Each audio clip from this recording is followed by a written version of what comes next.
Olá, sejam bem-vindos. Eu sou Ivana Moraes, sou historiadora e escritora.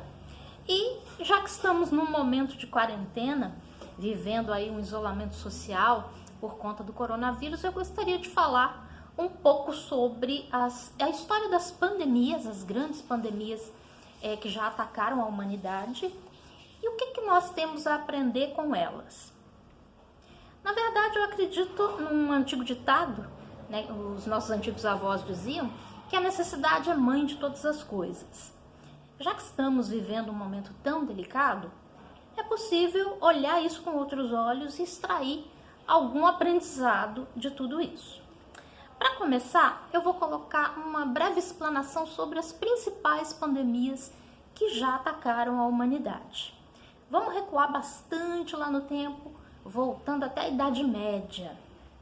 Peste bubônica, também conhecida como peste negra ou simplesmente a peste, foi uma das mais terríveis que causou muito sofrimento à humanidade. O seu foco principal foi na Europa do século XIV, mas a peste não se limitou somente a essa pandemia. Ela retornou sucessivamente em outros períodos, como o século XVI, século XVII, e em outros lugares também, não só a Europa. Para se ter um exemplo, no século XVII, a Inglaterra estava vivendo um novo surto da peste. O pior deles tinha sido no século XIV, deixando cerca de 200 milhões de mortos. 200 milhões, gente. Isso naquela época era basicamente metade da população da Europa. Estima-se que tenha morrido com a peste no século XIV. No século XVII ela volta, não com tanta força como na Idade Média, mas ela estava atacando principalmente a Inglaterra. E aí foi decretado um afastamento social semelhante ao que a gente está vivendo hoje, né, para aquelas épocas. E uma das pessoas que estava nesse afastamento social era nada menos do que o senhor Isaac Newton, sim, o grande físico, o grande estudioso das leis da natureza. Ele foi obrigado a se afastar da cidade e foi para uma casa de campo, onde ele pôde fazer suas experiências, teve bastante tempo para fazer suas observações da natureza e como ele gostava, né, de observar a natureza para descobrir as leis de funcionamento da natureza. Uma das coisas que ele observou foi a lua, né? Imagino que no campo, naquela época, no século XVII, dava para ver bastante as estrelas, a lua. E observando a lua e observando o movimento de uma maçã que caía do galho de uma macieira, ele compreendeu a lei de gravitação universal. Ou seja, já vai aí um exemplo de que nem todo isolamento social, nem toda pandemia é tão ruim assim. É possível extrair algo de bom desses momentos de crise que o ser humano vive. Guardem essa historinha que depois nós vamos retomar ela. Falando de uma outra pandemia agora, varíola. A varíola é uma doença que acompanha o ser humano há cerca de 3.000 anos. Já existem registros de varíola no Egito Antigo. Para se ter uma ideia, o faraó Ramsés II sofreu com varíola. Há relatos que ele tenha padecido com essa doença. Mais tarde, também o rei Luís XV, da França. Ela é considerada erradicada desde 1980. Não temos tido casos da varíola. Ela ataca as vias respiratórias por um vírus, né? Mas atualmente, felizmente, ela se encontra erradicada. Outra doença grave, cólera. Essa vem de uma bactéria que se manifesta em água ou alimentos contaminados. Houve uma grande pandemia de cólera em 1817. Mais tarde, no Haiti, em 2010, ou seja, para nós é muito recente ainda, uma grande pandemia de cólera no Haiti, que já é um país que vive problemas sociais complicados. E no Brasil, ela já se manifestou principalmente em estados do Nordeste brasileiro. Dá para entender por quê. Água e alimentos contaminados em regiões extremamente carentes. Isso vai se manifestar, realmente vão aparecer doenças infecciosas e contagiosas com mais probabilidade. Já existe uma vacina para cólera. No entanto, ela ainda não é considerada 100% eficaz. Ela funciona em alguns casos e outros não. Então, ela ainda está em estudo para se conseguir uma eficiência de 100% para erradicar a doença. Gripe espanhola, essa teve consequências tão graves quanto o Covid que nós estamos vivendo agora. O grande pico da gripe espanhola no mundo foi entre os anos de 1918 e 1920. Ao contrário do que se pensa, ela não chegou aqui por meio de um navio espanhol, não. Era um navio inglês chamado Demerara, trazendo pessoas infectadas. Do último porto que eles passaram foi em Portugal e chegaram ao Brasil com aproximadamente 3 ou 4 pessoas apresentando já os sintomas da doença. Infelizmente, não foi feito um isolamento adequado logo no início e a doença se espalhou. Morreram de 40 a 50 milhões de mortos com a gripe espanhola no mundo inteiro, nessa época de 18 a 20, de 1918 a 20. Aqui no Brasil, nós chegamos a perder um presidente da República. O presidente Rodrigues Alves já tinha sido presidente do Brasil entre 1902 e 1906 e se recandidatou, foi reeleito para um novo mandato de 1919, mas não chegou a assumir a presidência porque adoeceu e faleceu nesse meio tempo. Bom, gripe suína, essa já é um pouco mais recente. Vírus H1N1, também extremamente contagioso, prolifera rapidamente. O seu foco principal em 2009 foi no México, numa criação de porcos. E daí espalhou-se, né? Funcionários que trabalhavam, que lidavam com esses animais diretamente, foram infectados e a doença se desenvolveu no ser humano. Foram cerca de 16 mil mortos em 2009 pela gripe suína. Gripe aviária, também pelo vírus, o H5N1, se espalhou primeiramente, seu epicentro foi no Sudeste Asiático. Desde 1900 que essa doença vem sendo recorrente, volta e meia ela se apresenta de novo. Mas no Sudeste Asiático ela teve um pico em 2003, mais recentemente. Não existe ainda vacina para gripe aviária, infelizmente. Existem muitos estudos ainda no sentido de encontrar uma vacina, mas a medida de contenção que tem sido feita é semelhante ao que a gente está vivendo agora com o Covid. É o uso de máscaras, é o isolamento social e o descarte dos animais contaminados. O interessante da gripe aviária é que ela não se manifestou apenas nos animais criados para corte, nos animais criados comercialmente. Algumas aves silvestres também começaram a apresentar os sintomas da doença. E isso é preocupante, porque aí nós saímos de um eixo de criação comercial e já estamos contaminando aí animais silvestres aparecendo também infectados. E agora, mais recentemente, o que nós estamos vivendo, Covid-19 ou o novo coronavírus. Bem, chegamos, eu estou falando hoje do dia 10 de junho de 2020, estamos numa marca superior a 35 mil mortos aqui no Brasil neste momento com o coronavírus. Estamos vivendo isolamento social, né? Infelizmente ele não tem funcionado 100%, algumas pessoas parecem que não levam muito a sério, não acreditam que essa doença tenha um potencial destruidor, apesar de 35 mil mortos. Eu acho que está faltando ainda algum argumento para convencer.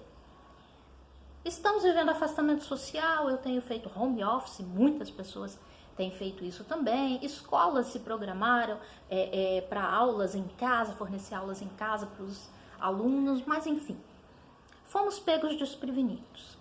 Nunca enfrentamos uma situação como essa antes. Embora tenhamos outras doenças como eu apresentei antes, como essa que estamos vivendo agora é um momento histórico, tá? Não temos ainda nem vacina e nem medicamento garantido no combate ou no alívio dessa doença.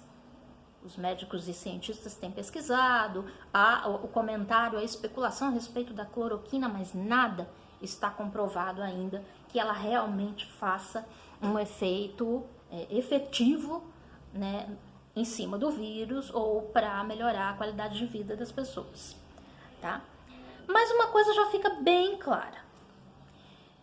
algumas coisas têm que mudar daqui para frente. Não é possível continuar com os mesmos comportamentos que nós temos tido.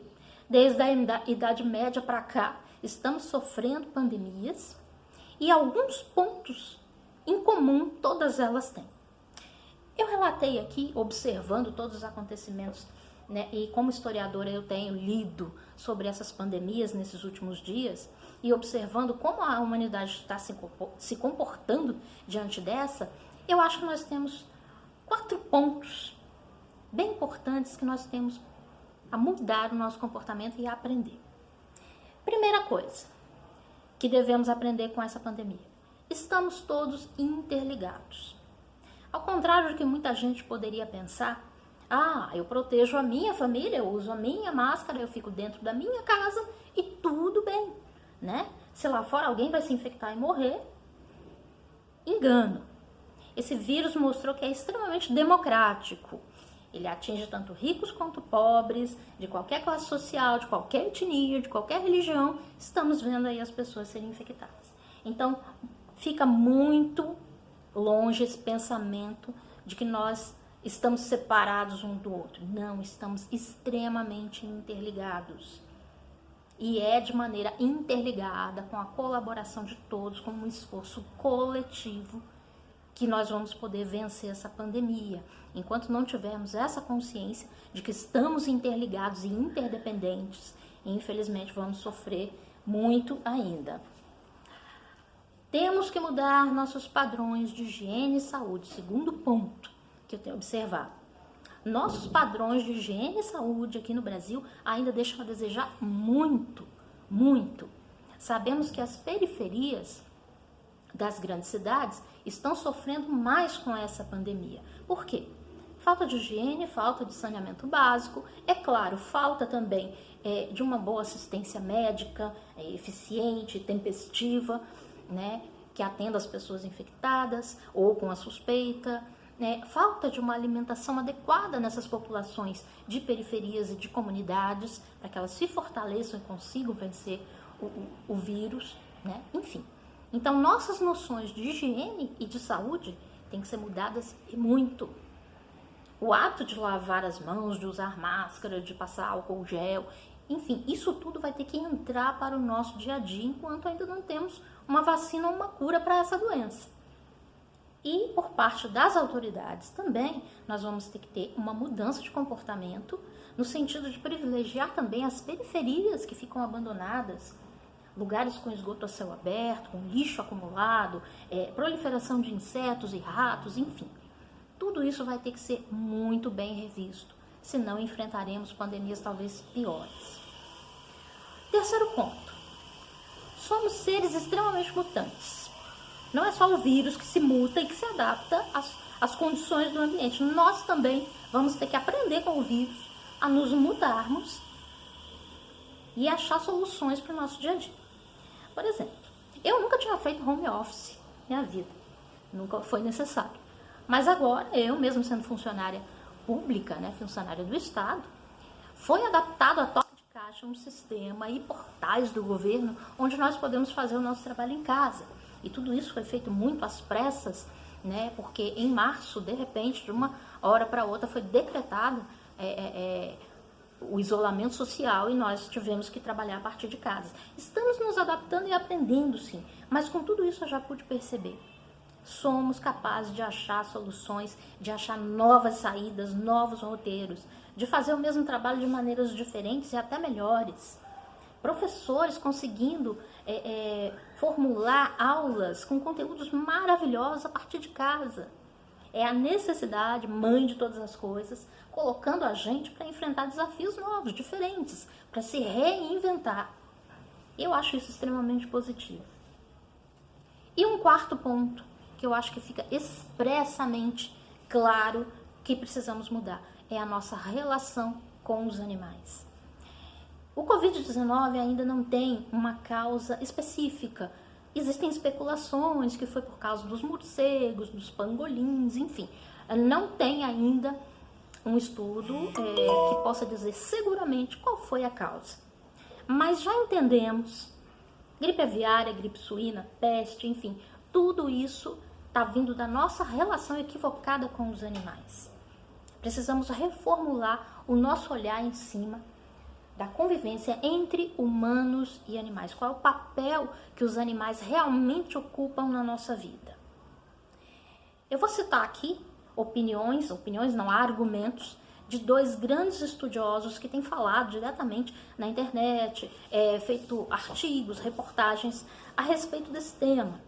Eu sou historiadora, não sou especialista nessa área de biologia, microbiologia, que seja, mas eu tenho lido muito a respeito. E dois estudiosos têm sido claros em falar que nós temos que mudar nosso comportamento sobre os animais. Um deles é a doutora Cíntia Paim. Ela é doutora em biologia evolutiva e ela fez recentemente um excelente artigo na revista Galileu, recente, sugiro que vocês procurem, dizendo que se nós não mudarmos o nosso comportamento com relação aos animais, teremos pandemias ainda mais graves pela frente. É uma doutora em biologia evolutiva, não sou eu que estou falando. E temos também o Dr. Átila Yamarino, doutor em microbiologia. Ele fez uma apresentação histórica no programa Roda Viva recentemente. Recomendo, vão ao YouTube, procurem e assistam.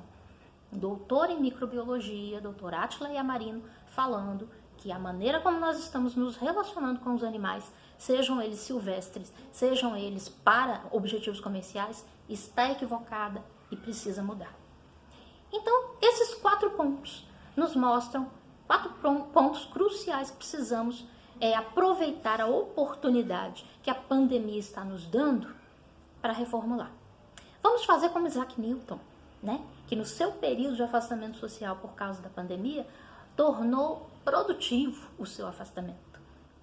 Será que não é hora de pararmos, já que estamos dentro de casa, estamos um pouco isolados, para raciocinar nesses 4 pontos e fazer mudanças efetivas a partir de nós? Não é só esperar o governo ou um pesquisador fazer. Vamos começar a mudança a partir de nós, né? Para tentar passar por menos sofrimento ou talvez acabar com essas pandemias, descobrir um caminho novo para se relacionar com nós mesmos, seres humanos, e também com os animais. Bom, esse era o tema que eu queria abordar hoje.